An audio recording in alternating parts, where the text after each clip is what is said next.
오늘 역대상 25장 말씀을 통해서 말씀을 깨닫는 지혜와 응답받는 기도의 은총이 우리에게 넘치게 될 줄로 믿습니다. 다윗은 자기의 모든 노년의 에너지를 성전에 쏟았다라고 했습니다.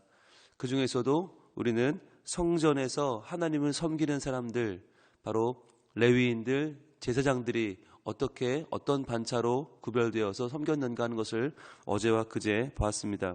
오늘은 찬양대에 대해서 보겠습니다.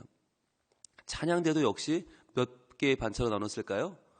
24개의 반차로 나눴습니다. 그래서 레위인들이 돌아가며 봉사하는 것처럼 제사장이 돌아가면서 1년에 2주씩 봉사하는 것처럼 찬양대도 마찬가지입니다. 그런데 찬양대가 1년에 2주만 쓴다. 그렇게 되면 뭐에 문제가 생길까요? 전문성에 문제가 생깁니다. 그래서 이때의 찬양대는 더욱더 전문성이 요구되고요. 더욱더 하나님을 향하여 아름다운 가락으로 찬양할 수 있는 사람들을 잘 선발해야 되는 것이죠. 그래서 모세 때에는 없었던 조직입니다. 모세 때에도 제사장이 있었고요. 그때에도 레위인은 있었어요. 그런데 찬양대는 없었어요. 다윗이 처음으로 만든 것이 찬양대예요. 근데 다윗이 목자였지 않습니까? 목자들이 시간이 많잖아요. 양을 볼 때 광야에 시간이 많으니까 악기도 연주하고 노래도 부르고 그러다 보니까 광야에서 사실 아무것도 없어요. 광야는 아무것도 없으니까 하나님께 주목하게 되었더라는 것이죠. 그래서 하나님께서 주시는 좋은 영감을 받아서 노래하는 자가 다윗이었잖아요. 그래서 시편에 많은 내용을 다윗이 썼죠. 그러다 보니까 다윗은 찬양에 관심이 많았어요. 근데 찬양이 우리가 생각하는 노래가 아니라 이 찬양은 하나님이 주시는 영감이에요. 하나님과 교제하는 표시예요. 우리가 하나님께 매일매일 기도하잖아요. 그것처럼 매일매일 찬양하는 거예요. 매일매일 말씀을 받잖아요. 그것처럼 매일매일 찬양하는 거예요. 그러니까 찬양은 단순한 노래가 아니라 하나님이 주시는 영감이고 그것을 우리가 표현하는 응답이죠. 그러니까 하나님의 말씀을 받고 거기에 대해 응답하는 것이 찬양으로 드러나는 거예요. 그래서 찬양대도 역시 24반차로 조직했는데 어떻게 조직했나 보겠습니다.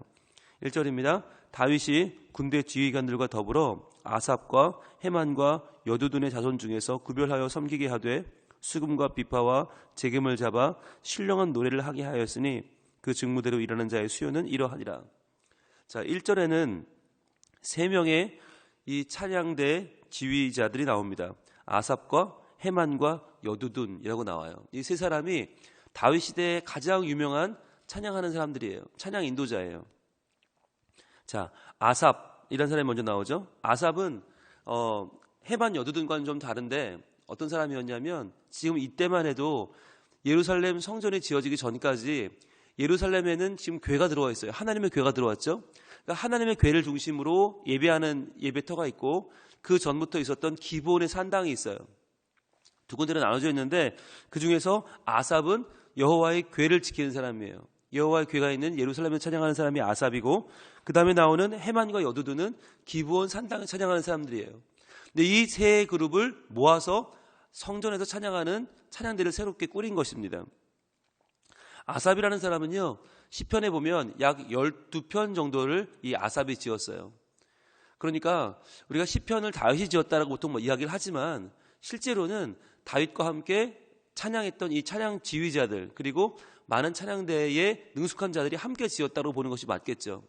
마치 한글을 세종대왕이 창제했다라고 말하지만 실제로는 그 밑에 있는 성산문이라든지 신숙주 같은 그런 지편전 학자들이 함께 만들어낸 것처럼 시편도 다윗이 썼다고 말하지만 실제로는 아삽과 헤만과 여두둔이 많은 부분을 감당했다. 그래서 아삽이 12편 정도를 썼고요.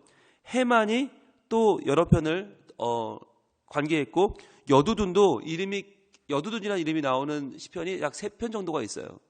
그러니까 시편은 여러 명이 함께 썼다라고 보는 것이 맞을 것 같은데 이 3명이 메인 찬양 인도자고요. 그 다음에 수금과 비파와 재금을 잡았다. 수금과 비파는 현악기죠. 우리나라로 말하면 검은고나 가야금 같은 그런 현악기고 재금이 타악기예요. 우리나라에서 농악대를 보면 맨 앞에 있는 상쇠가 꽹꽹꽹꽹꽹꽹꽹꽹가를 치면서 분위기를 인도를 하죠. 분위기를 끌어가죠. 그것처럼 재금은 그 타악기를 치면서 아삽이나 헤만과 여두둔이 연주를 했고 그 소리를 듣고 따라오는 소리들이 이제 현악기가 있고 관악기가 있는 것이죠. 그렇게 해서 신령한 노래를 하게 했다. 그런데 1절에 이 신령한 노래 앞에 1번이라고 붙어 있습니까? 각주가 1번이라고 되어 있나요? 네. 근데 따라가 보면 그 1번이 뭐라고 되어 있어요? 히 예언을 뜻함 이렇게 되어 있죠. 히브리어 원문에는 이것이 예언이란 말이에요. 예언. 나바라고 하는 말인데 나바, 신령한 노래. 나바는 여러분 나비라는 말 아시죠? 나비는 선지자거든요. 선지자, 선견자. 하나님 말씀을 받아 전하는 사람이 나비예요. 그러니까 나바는 하나님 말씀을 받아 전한다는 예언을 한다는 말이거든요. 그러니까 예언이라는 말이 뭐 예언자, 꼭 뭐 앞날을 이야기하는 사람이 아니라 예언이란 맡길 예자예요. 하나님이 말씀을 맡겨두셨다. 마치 돈을 은행에 예금하듯이 예금하면 맡기는 거잖아요. 그것처럼 예언은 말씀을 맡긴 거예요. 그래서 하나님이 하시는 일, 하나님이 하실 일에 대한 하나님의 영광을 어느 입에 맡겨두셨나? 찬양대의 입에 맡겨두셨다는 거예요. 찬양이 중요한 이유는 찬양은 하나님께서 하실 놀라운 일들을 지금부터 미리 노래함을 통해서 그 일이 이루어지는 것이죠. 마치 바울과 실라가 옥에 갇혔을 때 하나님께 하나님 옥문 열어주세요라고 기도한 게 아니잖아요. 그냥 하나님의 영광을 찬양했어요. 이 옥보다 큰 하나님의 영광을 찬양하고 천지 만물을 찬양한 그 만드신 하나님을 찬양했더니 그 하나님이 어떻게 하셨어요? 옥문을 열어주셨어요. 땅을 진동이 시키셨죠. 왜? 땅의 주인이 하나님이고 이 옥의 주인이 하나님이시니까.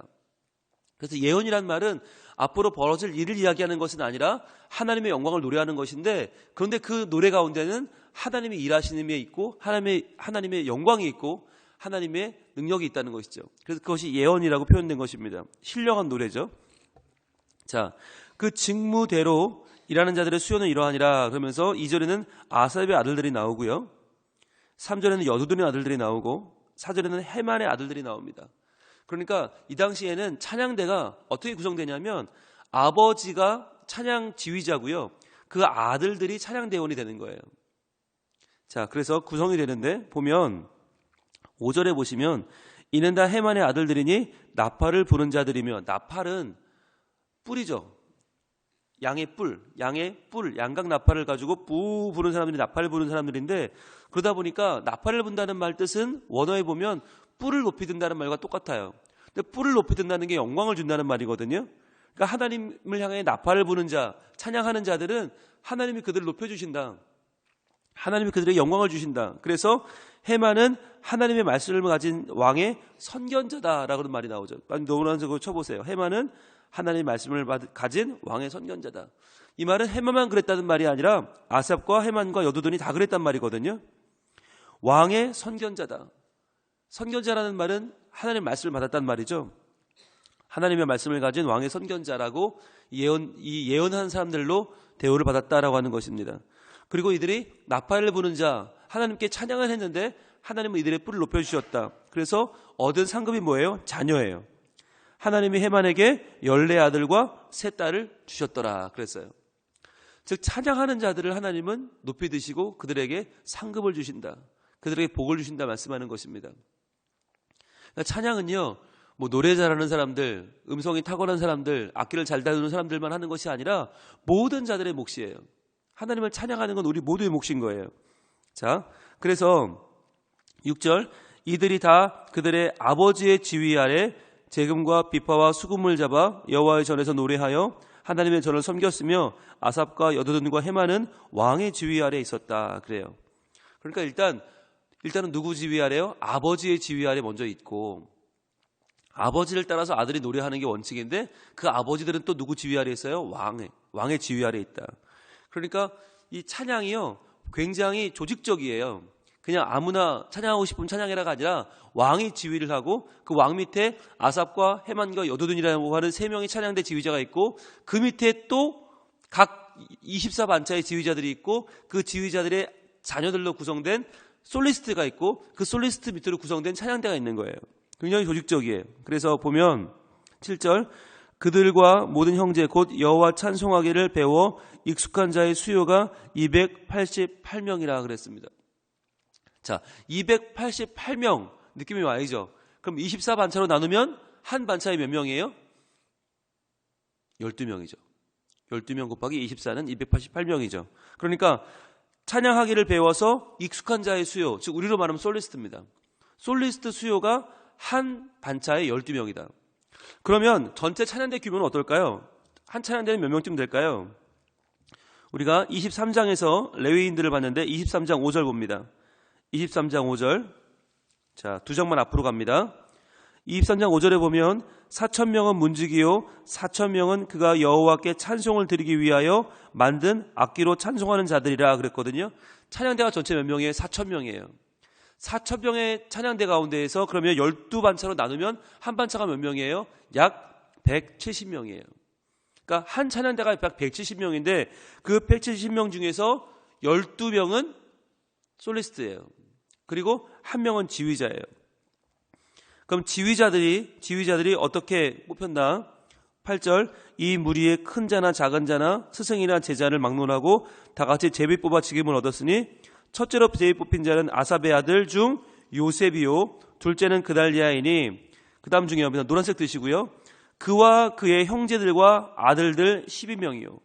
자, 그와 그의 형제와 그의 아들들, 아삽의 아들과 그의 형제와 그의 아들들이 12명이 솔리스트라는 거예요. 그 다음에 10절부터 보면요, 이름은 바뀌는데 셋째는 넷째는 다섯째는 여섯째는 나오는데 보면 그의 아들들과 형제들과 12명이요.